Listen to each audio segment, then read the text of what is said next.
perlombaan Artifair PNS tahun 2023 dan rekan-rekan panitia dan finalis perlombaan Artifair tahun 2023. Assalamualaikum warahmatullahi wabarakatuh.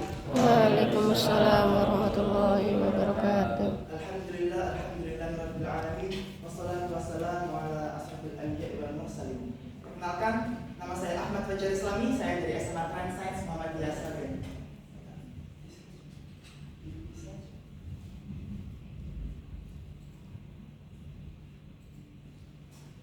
Pada kesempatan kali ini saya akan mempresentasikan esai yang saya tulis beberapa waktu yang lalu dengan judul Qawaid Qatar Jamaah versus Perbendaharaan Kata. Kita awali dari pengertian bahasa. Dalam kehidupan sehari-hari manusia berkomunikasi menggunakan bahasa. Lalu apa itu bahasa? Bahasa menurut Asrori adalah suatu alat yang sistematis digunakan untuk menyampaikan gagasan ataupun perasaan yang menggunakan bunyi-bunyi hingga mengandung makna dan dapat dipahami. Suatu bahasa akan terus mengalami perkembangan dan perubahan seiring dengan perkembangan ilmu komunikasi manusia yang semakin kompleks. Contohnya,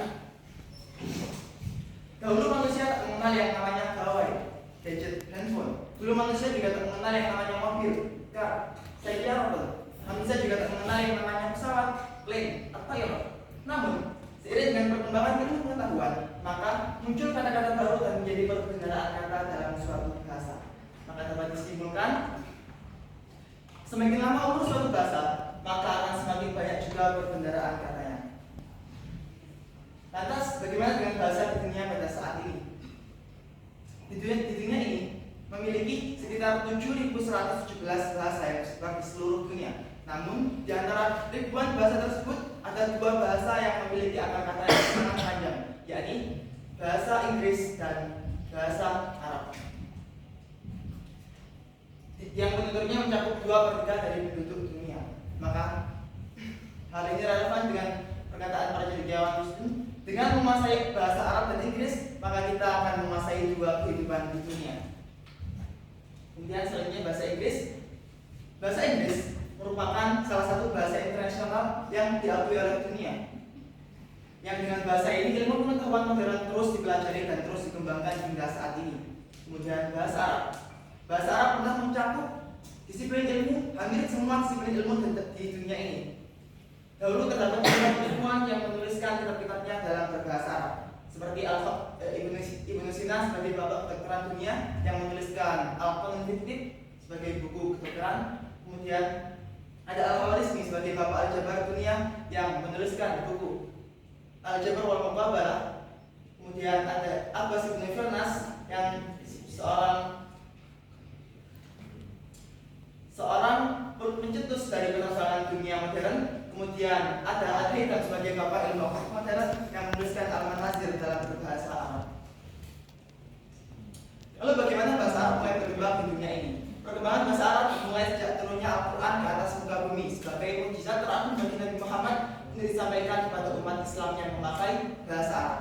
Hal ini berdampak pada umat Islam dituntut untuk mempelajari bahasa Arab, sehingga umat Islam di seluruh dunia dapat menggunakan bahasa Arab. Hal ini sesuai dengan perkataan Ibnu Taimiyah, bahasa Arab itu bagian yang terpisahkan dari agama.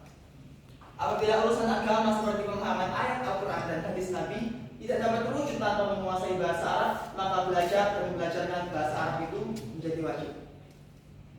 Kemudian apa fungsi awal kita untuk mempelajari bahasa Arab? Sebenarnya, fungsi awal mempelajari bahasa Arab adalah sebagai alat untuk memahami kemujizatan Al-Quran dan hukum agama Islam, khususnya bagi masyarakat yang non-Arab. Kemudian, lantas bagaimana dengan bahasa Arab di Indonesia pada saat ini? Yang perlu diketahui, Indonesia merupakan negara dengan populasi Muslim terbesar di dunia. Menurut RISSC tahun 2022 ada sekitar 231,06 juta penduduk Indonesia yang beragama Islam. Ini setara dengan 86,7% dari penduduk Indonesia dan setara dengan 11,92% dari populasi Muslim di dunia. Kemudian dengan jumlah umat Islam yang sangat banyak ini, Bapak Ibu, harus diimbangi dengan pemahaman ajaran Islam dari sumber-sumber hukum Islam yang tak lain adalah Al-Quran dan As-Sunnah. Dan Al-Quran dan As-Sunnah ini menggunakan bahasa Arab sebagai bahasa pengantarnya. Ini merupakan urgensi bagi kita untuk mempelajari bahasa Arab.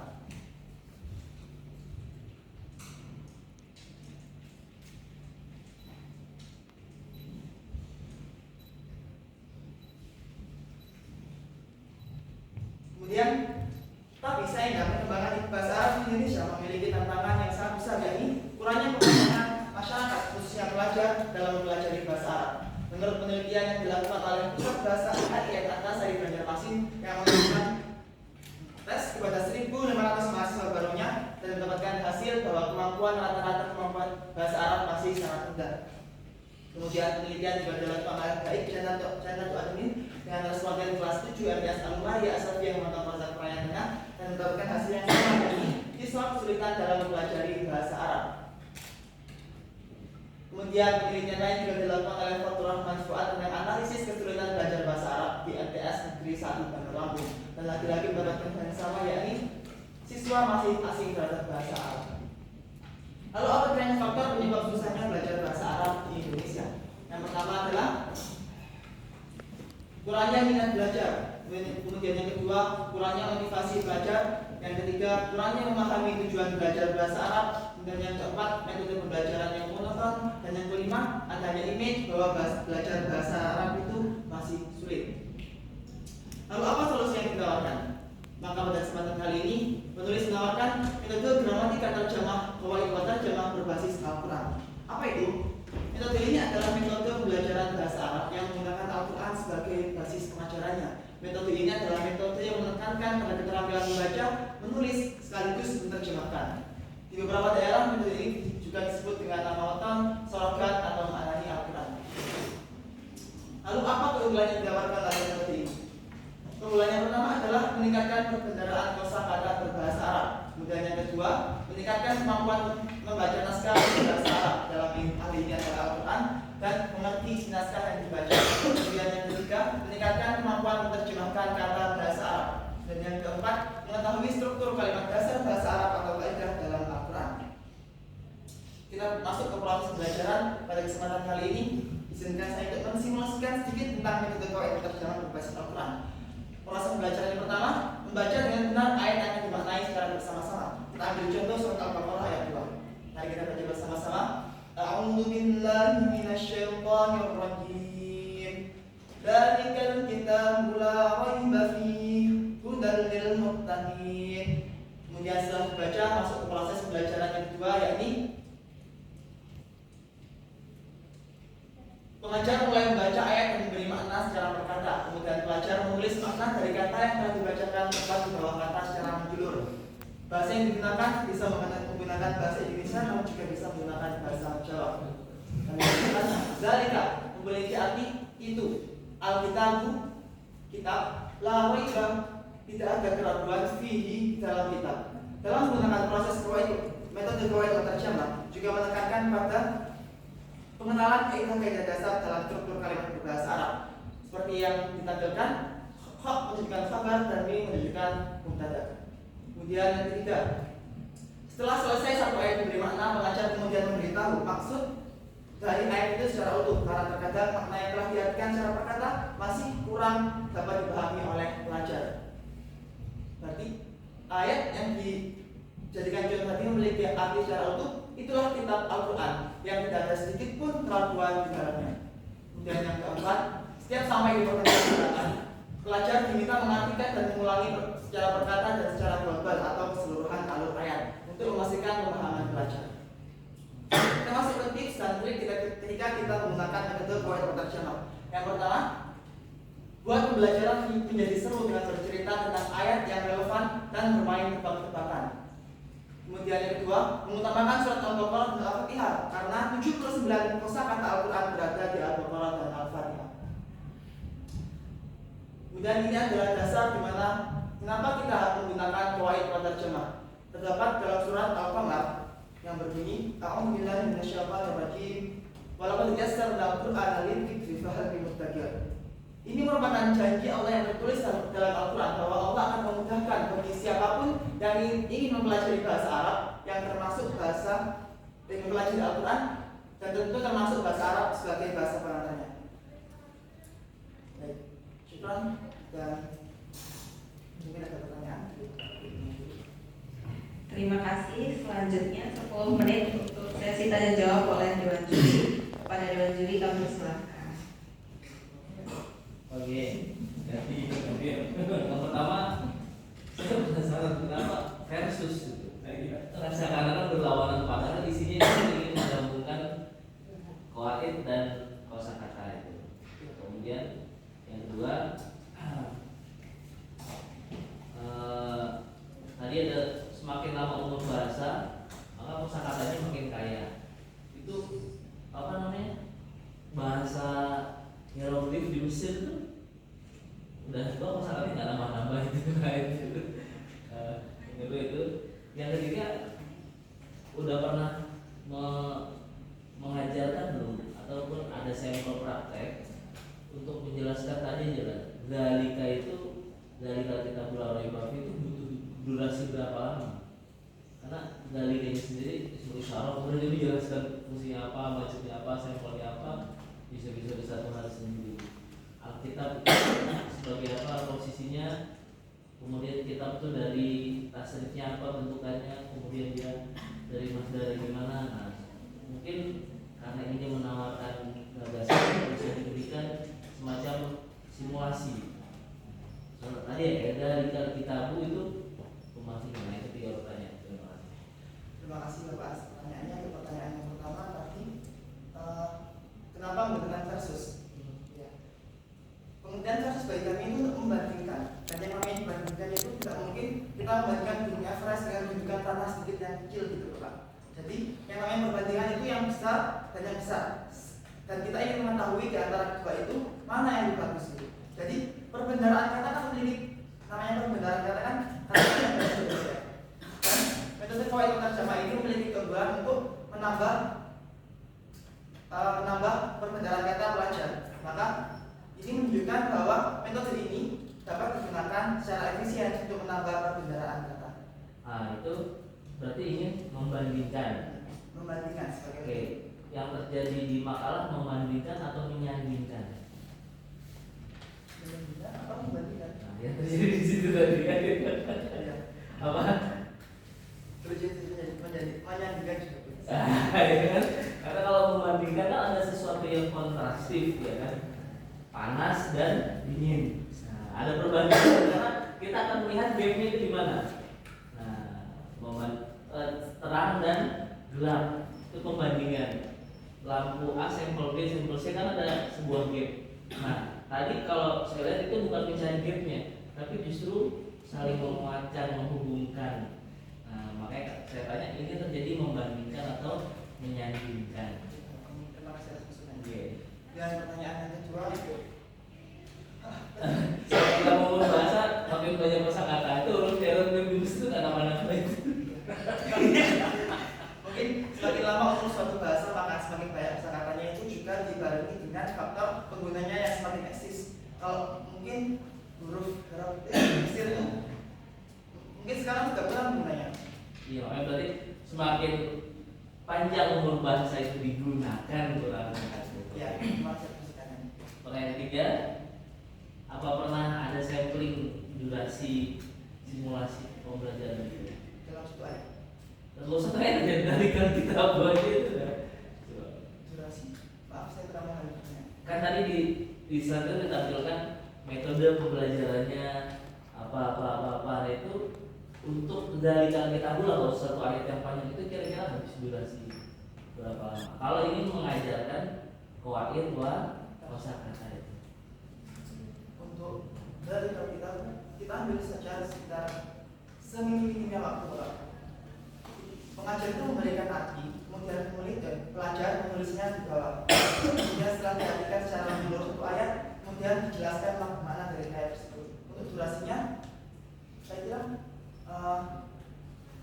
mengikuti dengan ayat yang dibahas. Kalau qawaidnya Qawaid Tarjamah. Dimunculkan juga saat pembahasan satu ayat tersebut. misalkan dalika itu ada temennya nggak sendiri dia? Ada tilka, ada hada, ada hadri, nah itu Proses belajar kaidahnya. ya itu kan qawaid. Qawaid itu durasi berapa lama biasanya kalau ada simulasi? Ada simulasi. Satu jam pembelajaran. Dia belajar. Ya sudah, terima kasih. Oke.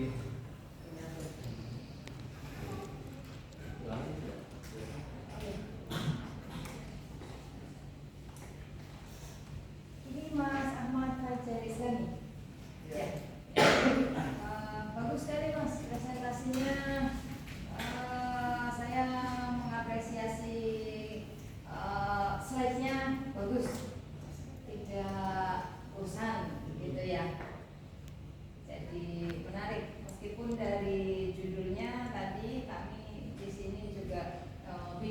maunya apa antara judul dan isi itu ada yang miss, ada yang belum sinkron.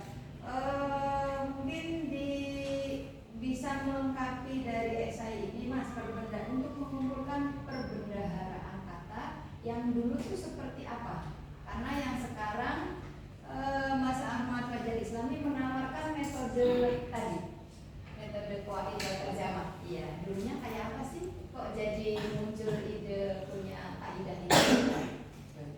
Untuk secara metode qawaid terjemah sendiri sebenarnya ini metode klasik yang sudah lama, mulai diperkenalkan sebenarnya di Jerman Barat pada abad ke-18, kemudian mulai terkenal di abad ke-19.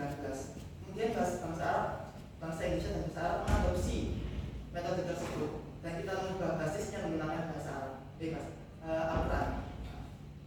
Mengaplikasikannya dengan Al-Quran si metode itu ya.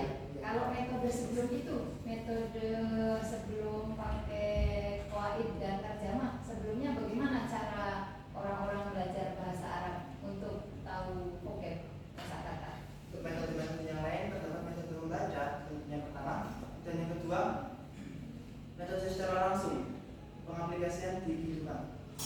Kemudian metode pembelajaran bahasa Arab. Ya, ya. Menggunakan kitab pembelajarannya. Ya, ya, oke.